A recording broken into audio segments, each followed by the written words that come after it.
Welcome to the Libertarian Leadership Academy live stream. My name is Michael Pickens. Every weekday, we host libertarian candidates and activists who are doing some amazing things around the country.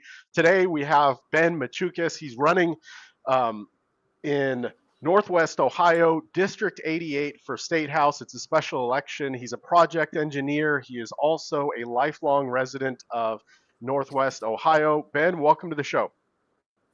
Thanks for having me. Nice to talk to you. Absolutely. So, Ben, what got you inspired to run for office? Um, I've been a Ohio libertarian for about 5 years officially, and I'm a little bothered by what's happening, and I want to get involved. So, for two reasons. One is being an engineer. I've been an engineer since I graduated college, and daily my life is problem solving. So I want to use those problem solving skills to help the community, help the state. That's the first reason. Second reason is there's this gauge that's been increasing of government involvement in everyday life, especially of just innocent people. And I want to start moving that gauge slowly back the other way. Gotcha. Well, that's great, man. That is fantastic. Are there specific issues that you care about or that you've been affected by the government or you know someone who's been affected? Yeah, have a list here. I know everybody likes to talk about the national news when I talk to people, but I'm trying to more focus statewide. And what affects my district. And I would say, data centers are a big topic. Solar farms are a big topic. There's one right down the street from me that's huge. Just went in. Decriminalizing drugs. That's a big one. Property taxes, another one. It just happened, so that's why it's on the top of my mind. But I also don't want to forget about it. Daylight savings time. It's not a big issue, but it just happened, and it still bothers me that we're still doing it. Red flag laws. We need to pay attention to that, and I think that covers a decent amount of my issues right now. Yeah. So, do you want to go in depth on any one of those issues? Like, what is it about red flag laws that are unconstitutional or anti, basically, our freedoms? Right. That goes to you're basically proven guilty, and then you have to work backwards and prove your innocence. You can't represent yourself. You're not allowed to confront your accuser. There's so many issues. Leaving yourself unprotected, that's worrisome. I want people to be able to protect themselves. Sure. Yeah, absolutely. So, as far as other government overreach into our lives, you listed off a bunch of other things. What are some of those, like, in detail on what you're going to do? There's a lot of research I need to do. Normally, I am one of those people paying attention to the national news, but I need to figure out the net benefit of these. Most people I talk to, well, honestly, all people I talk to, bless you, at work, Thanks. In my social life, don't understand data centers, don't understand the benefits. Sometimes we give subsidies to these. So how some people talk about the extra property taxes coming from that, but well, if you subsidized it, it's not exactly helping right away, especially. So, and there's quite a few problems with data centers. It's not just that they're ugly building. There's definitely pollution we can talk about with data centers. Yeah, what I've seen with the data centers is the local communities are actually paying for infrastructure to get built to support the electricity needs of the data centers, right? And some of these local municipalities and public utility districts have already started increasing the bills, like preemptively increasing bills to pay for this infrastructure for the data centers that the data center pretty much just gets for free. All this infrastructure built out. The demand on power is going to be more. So people are going to be paying more every single month, not just for electricity, right? But for water, water bills are going up because they suck all the water to cool all those servers in there. There's a lot of issues with data centers, and the local communities are the ones that are getting squeezed to cover the cost for these huge corporations coming in. Right. And so it's a complex issue. One just went up near me in a different county next door, Sandusky. They do claim that they are like a 99% closed loop on water. So, hey, there's improvements. However, all these other ones, like that's why we need to slow this down. And are there benefits? But we need to slow this down. Maybe we need to innovate a little bit more, such as that one that just went in. And Yep. I lost. What's your I dog's had name? another thought, but I lost. What's your dog's name? This is Sophie. Awesome. Yeah. So, what are some other things that you care about that you want to push out there? And I know you're running a write-in campaign for this seat. Did you miss the deadline to get filed, um, or did you just start the campaign too late in the season? Uh, I met the date for to be a write-in, but I think it was Yeah. kind of a last second decision. Yep. Um, Found an opening and figured, I could help here, and thought it would be an interesting experience to try to get in there. Yeah. And So, but right. Go ahead. Oh, to talk about one of the other issues that I missed, school choice and open Yep. enrollment. That's one that I would like to continue pushing and make sure that doesn't go away. I know there are a lot of people that are trying to that disagree with that and want that to go away, but I totally agree with school choice. Absolutely. We should have options. More options equals a better outcome a lot of times because innovation in the marketplace. The whole top down control structure of our education system, from the Department of Education to state departments of education to districts, like where the curriculum's getting controlled, teachers don't have freedom. And plus, there's so many different learning styles that kids have. Oh, And like we're not catering to every learning style. We're catering to a specific type of learning style, and it just doesn't work for everyone. And there's kids falling through the cracks. That's why we need options. yeah. And me, what I am able to explain to people, I did well in school. I became an engineer. I Hmm. was able to pay attention pretty well in school, but not everybody is like me. And even I realize that. You look at our classrooms today compared to a classroom of 100 years ago, it looks the same. Everyone just sits there at a desk, pays attention to a teacher, and not everybody can learn that way. Yeah, no, not at all. I didn't. I was horrible in government education. But I remember in junior high, or no, my junior year in high school, I took a small business management class, and within 2 weeks, the first 2 weeks of the class, I had read the whole book and did all the assignments in the book. you know, and then I was like, okay, well, I'm done with this. And they're like, oh no, well, you have to go through it. We're doing this book in the entire year. I was like, oh great, you know. So I'm a Well, very fast learner, but school kind of held me back. And I wasn't in a, if I was in a self-paced program, I would have excelled tremendously. So once I realized that I can learn anything I wanted to learn, and there's books and now courses and all kinds of things. So a lot of times the education system actually holds people back from reaching their true potential. 100%. Yep. Agree. Yeah, and then some kids, they're not going to go to college. Maybe they're going to be a mechanic. Maybe they're going to be an electrician or a plumber or work in construction or be an engineer. Like there should be options for those kids when they turn 13 or 14 to start going into specialized paths of education. where they can learn the trades that they're interested in, or they could at least check it out, to see if that's something that they want to do for the rest of their life. But at least the options are there.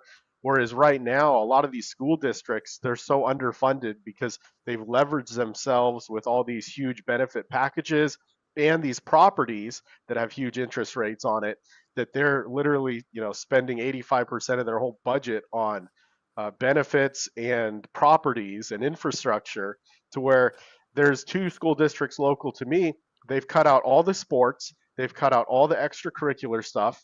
Like they've basically took it to a point where there's just the bare minimum, and they still don't have enough money. So it's just crazy. And but then they have 10 different administrators making over 300,000 a Yeah. year, but they're not looking to cut those guys or their salaries. So Right. I should have graph. I should have printed it off, and because that shows the increase in teachers and teacher salaries versus the increase in the amount of administrators and support staff. Like, that's where all the money is going, and they're saying, what, we need more money for the schools. Well, they're spending it incorrectly, so why would we continue to fund a school that keeps doing the incorrect thing? That's why school choice is so important. People can choose where they want to put that money. yep. It, to me, it's similar to, on a national level, when they argue, oh, veterans, we need money for these veterans, and then they get that money and spend it on more bombs. They don't end up spending it helping veterans. It's really Yep. frustrating. Oh, big time. Yeah, our tax dollars are going to wasteful programs. They're going to destruction and death, and there's all kinds of things that our tax dollars are being spent on that is not helping the citizens of Ohio or Washington State or anywhere in the United States for that matter. Right? We're subsidizing defense budgets all across the world, Oh yeah. and it definitely should not be the case. So with your write-in campaign, I know write-in campaigns are not easy. So I hope that you decide, even if you don't make it through, you decide to run again, but use this campaign to start building some infrastructure, right? Really nailing down your policies, get your website going, start building a Rolodex of other people in the area that kind of think like you, right? So identifying those in your community that want to see your solutions be implemented into actual government policy. And that's what you Right. can use this campaign for. And to clarify, I'm a write-in the primary, and then if I get enough Oh, people to pull a libertarian ballot, I should be on the general election. okay. Well, you got a lot of work then. How many Yeah. people do you need? I think just 25. Oh, that's not bad. Do you have a list Yeah. of libertarians? Did Sweeney hook you up? Michelle did. Michelle McCutcheon? Okay, Yeah, fantastic. Good deal. You're going to be at the state convention coming up here? I will be. Great. Yeah, I'll be there as well. So looking forward to meeting Awesome. you. Yep, doing a training on fundraising. So that should be fun. And then a comedy roast of Republicans and Democrats on Friday night. So But you're involved? yeah, oh yeah, I'm doing it. Okay, Yep, cool. yeah, it'll be fun. So, but yeah, is there anything else that you want to touch on for your campaign? Yeah, more back to generally, looking at my paycheck. Everybody looks at their paychecks and gets frustrated. That's a big one. I'm not sure how much influence I can have as a state rep. Not at least on a little bit on income, but then there's property taxes, and then you spend money, then you get taxed when you spend the money. When you really start looking at it, that gets really frustrating, and I think that's where that gauge of government involvement, and you see, okay, almost 40% of my paycheck is going away. What is it being spent on? Could I spend that money better? Yeah, absolutely. What you should do is take a look at their line item budget. You won't be able to find it though. It won't be on their website. They don't like to share in-depth budgets like that. Most of them are higher level, right? You've got headings and subheadings and then a huge number next to it. and you're just supposed to be like, okay, that's good. There's a But few other these, things that I've seen bills come up. I don't think they've been signed on yet in the state, but there's been talks of making FOIA requests mhm, harder, which that's a big no because they're yep, already difficult. Uh, I think what could make things easier is just make the things public already that should be public. Why do we need a FOIA request? Um, but yeah, that's a hard no to make FOIA requests more difficult. We don't need more secrecy from the government. We need more accountability. yeah. Surprise, surprise. Government politicians are trying to make government less transparent, trying to make it harder for citizens to find out what is really going on. The way that I look at it is like we don't. A lot of people say we live in a democracy or a constitutional republic, but really it's an oligarchy with extra steps. Like the representative democracy really is an oligarchy because once these guys get elected, it's like they're there for 2 years or 4 years, and they don't have to answer to the people for the entire 2 years until they're up for reelection again. And then they make it so difficult to get on the ballot and to challenge these guys. There really isn't anyone stepping up because who has thousands of dollars to put in a campaign or hours during the week because we're all working, right? We all work. We have to, pay for our house and cars and insurance and electricity and cell phone and all these things. And these politicians, they're literally getting paid by us through tax dollars to screw us over while they're there, and then running for reelection all on the public's dime. And it's horrible. The whole system is screwed up. That's for sure. Yep. But we have to do something. And I appreciate you stepping up and running for office, right? Because the more people that step up and run and talk about these issues that matter, hopefully we can inspire other candidates lower down the line, right? Because how many cities or other positions, boards, and commissions are in your district? Do you know? I mean, Yes. I don't even know how big your district is. So, what's the population? Uh, believe it is 80,000 to 100,000, That's not bad. somewhere in there. It's That's, it's two yeah. Ohio counties. Okay, cool. Yeah, so you probably got a lot of local, seats that are going to be up as well, and in the future you can inspire other people to start running for those. Because once you have a team all across your district of other people that are engaged and believe the same things that you believe, or mostly, you guys don't have to be exactly lined up on everything, right? Just enough things, stand for transparency, anti-interference in our lives as long as we're not hurting anyone else, Yep. right? So you find those people, you bring them on board, hopefully, learn a whole bunch through this process, and you can make a super positive difference here in the near future. Yeah. So, For a long time, I've been trying to explain to people that I advocate for even in presidential elections, there's 33% of registered voters that don't vote. Though that 33% that decide it's not worth it, they could make a huge difference. That's kind of where I try to focus my energy on getting those people to realize they can make a difference. mhm. It was I talked to people at my old job place, my workplace, and I was I was sad to hear a lot of them said they've never voted. We're talking like 50, 55 years old, and they've never voted. Uh, Yeah, hopefully, hopefully, being my friend, they'll get motivated to go vote in the primary and pull a libertarian ballot. That would be nice. yeah. So the thing is, right? I don't blame these guys one bit for not wanting to vote. Like you look at the candidates that are up running for office, it's like they're not inspiring. They don't believe what I believe. They're going to do the opposite. If I vote for them, they're going to hurt me, right? They're going to steal more money from me, right? So I could see why so many people are apathetic. And where I live, there was only 39% voter turnout, and those are of the registered voters. So Wow. 60%, you know, 61% of the people that are registered just like didn't even show up last time.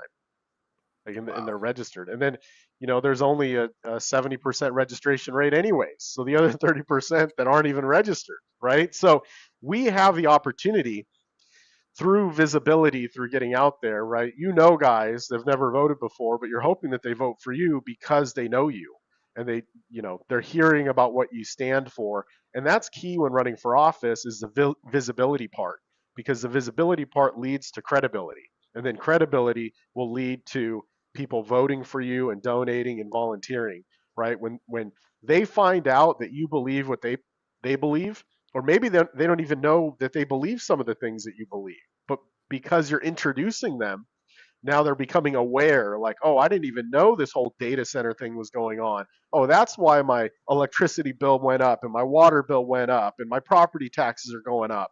Yeah, dude, that's why. So Yeah. time to get involved. Let's fix this. The data centers should be paying for all that infrastructure. They should be paying for whatever they need to cover their data center, not us. So yeah, that was my And rant. speaking of that, So we didn't touch on uh, so Ben Jordan, a big YouTuber, he just did. I know it's YouTube. It's not very scientific. However, he did a lot of research on infrasound coming from data centers, mhm, and it is the frequency that most adults, probably no adults, can hear, but it still affects your body, especially yep, if it's at a certain height. And this data center that is really close to me that just went into in Sandusky, Ohio, it's right across the street from a huge neighborhood. And of course, it's a low level income neighborhood. Did they get a yep. say in whether that went there? No, no. Yeah, so it's giving off vibration at such a level that it's basically hurting people. Yeah, and that Correct. and that is a thing scientifically. You can listen to different hertz tones and heal yourself or hurt yourself. That's for sure. Yep. So awesome, man. Anything else you want to touch on? I know you don't have your website yet, and I would like you to come back on once you get through the primary or get through your write-in primary, right, and then get on the ballot. So does I that would love sound to good? come back on. Yes. Awesome. All right, Ben. Are you got a Facebook page up? Any way people can reach you? Not yet, but I will. I'll still share it with you Awesome. once I get that set up. Fantastic. All right, man. Well, hey, thank you so much for coming on. Hope you have a great rest of your day, and thank you again for Uh, running. Great talking to you. Thank you. Have a good night. You too.